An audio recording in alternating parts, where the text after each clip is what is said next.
सोलापुरातील आदर्श ज्येष्ठ नागरिक कल्याणकारी मंडळाच्या वतीनं गेल्या वर्षभरात राबवण्यात आलेल्या विविध उपक्रमांचा आढावा विश्वस्त मंडळाच्या बैठकीत घेण्यात आला।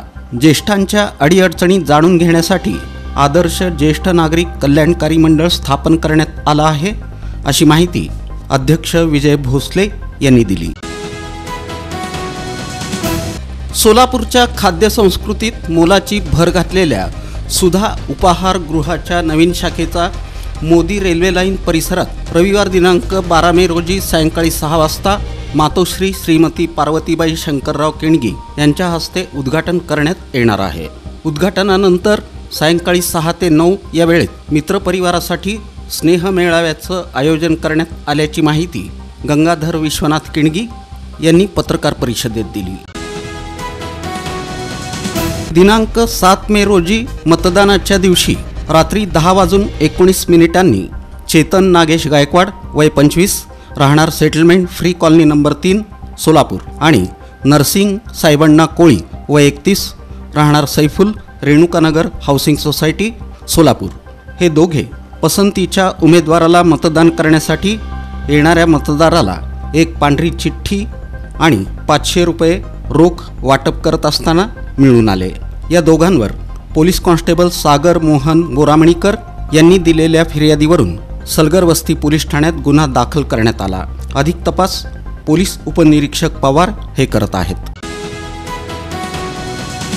तस्लीम मेहबूब शेख असं त्या मरण पावलेल्या महिलेचं नाव आहे। सोलापुरात 8 दिवसाला एकदा पाणी येतं, त्यामुळं जेव्हा पाणी येतं तेव्हा बरेच नागरिक कमी दाबानं पाणी येत असल्यानं आपल्या नळाला विजेची मोटार लावून पाणी ओढतात। सोलापुरात मोटार लावताना विजेचा शॉक बसून अनेकांचा मृत्यू झाल्याच्या घटना यापूर्वी घडल्या आहेत। काँग्रेसच्या आमदार तथा लोकसभा मतदारसंघातील उमेदवार प्रणिती शिंदे यांनी आपल्या एका सभेमध्ये याबाबत उल्लेख करून सत्ताधाऱ्यांवर टीका केली होती। मंगळवारी लोकसभेचं मतदान संपलं आणि गुरुवारी लगेचच ही घटना घडली, त्यामुळे नई जिंदगी भागात हळहळ व्यक्त करण्यात येत आहे। शुक्रवारी 10 मे रोजी महात्मा बसवेश्वर महाराज यांची जयंती असून या निमित्त ठिकठिकाणी विविध कार्यक्रमांचं आयोजन करण्यात आलं आहे। दरम्यान प्रतिवर्षाप्रमाणे यंदाच्या वर्षीही सोलापुरातील वीरशैव लिंगायत प्रतिष्ठानच्या वतीनं जगज्योती महात्मा बसवेश्वर महाराज यांची जयंती मोठ्या उत्साहात साजरी करण्यात येत असून जयंतीनिमित्त महात्मा बसवेश्वर महाराज यांच्या अश्वारूढ मूर्तीची प्रतिष्ठापना सोलापूरचे पोलीस उपायुक्त तोरणमल यांच्या हस्ते करण्यात आली। लोकसभा निवडणुकीच्या पार्श्वभूमीवर सर्वत्र प्रचार शिगेला पोहोचला आहे।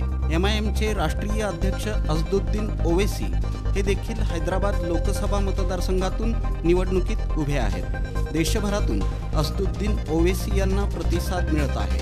MIMचे सोलापूर शहर जिल्हाध्यक्ष फारुख शाब्दी यांनी हैदराबादमधील याकुतपुरा विधानसभा क्षेत्रात पदयात्रेत सामील होऊन नागरिकांना MIMला मतदान करण्याचं आवाहन केलं। रयत शिक्षण संस्थेचे संस्थापक डॉक्टर कर्मवीर भाऊराव पाटील यांच्या 65व्या स्मृती दिनानिमित्त GM मागासवर्गीय बहुउद्देशीय संस्थेच्या वतीनं सम्राट चौकातील डॉक्टर कर्मवीर भाऊराव पाटील यांच्या अर्धाकृती पुतळ्यास GM संस्थेचे संस्थापक बाळासाहेब वाघमारे यांच्या हस्ते पुष्पहार अर्पण करून सामुदायिक बुद्धवंदना घेऊन अभिवादन करण्यात आलं। मध्यवर्ती श्री महात्मा बसवेश्वर जन्मोत्सव महामंडळाच्या बसवेश्वर मूर्तीची प्रतिष्ठापना बुधवार दिनांक 8 मे रोजी सायंकाळी 7 वाजता बाळीवेस येथील मल्लिकार्जुन मंदिराजवळ प्रमुख मान्यवरांच्या हस्ते करण्यात आली।